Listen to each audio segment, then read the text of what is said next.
ప్రపంచంలో ఎక్కడ ఎవరికీ లేని తెలివితేటలు స్మగ్లర్లకు ఉంటాయి.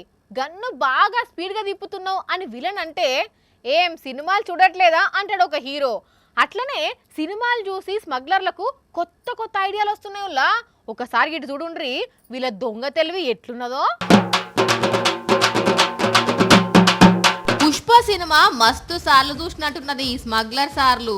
అందుకే మస్తు తెలివి చూయించి ఉత్తరప్రదేశ్ నుంచి బీహార్ కు ఇట్లా కాస్ట్లీ మద్యం తీసుకుపోతున్నారు. హరిరరే ఏమి తెలివిరా సామి. మందు ఎక్కడెక్కడ దాయాలను, కార్లో ఏ ఏ పాటలు ఊడబీకాలో బానే తెలుసు. ఇన్ని తెలివితేటలు చదువులను వ్యాపారంలో చూపిస్తే కలెక్టర్లు కోటీశ్వర్లు అయ్యేటోళ్ళు కదరా సామి. ఓహో ఇది కూడా బిజినెస్ అంటవా? నువ్వు కోటీశ్వరుడివి కాకుండా పోలీసులు అడ్డుకున్నారా ఏంది? లేకుంటే ఏందిది? ముందు వెనక లైట్లు ఊడబెరికి దాంట్లో నుంచి మందు సీసాలు కార్లోకి దోసేసి ఏం తెలియనట్టు బానే మేనేజ్ చేసిర్రా. కానీ దొరికిపోయినరు. ఎరుక్కపోయి వచ్చారు ఇరుక్కపోయారు అన్నట్టు లక్షలు చేసే లిక్కర్ బాటిళ్లు స్టేట్ బోర్డర్ దాటించబోయి ఇగో ఇట్లా పోలీసులకు దొరికిపోయినరు. మొత్తానికి మీ తెలివి చూయించి పోలీసులను సైతం షాక్ చేపించరులే.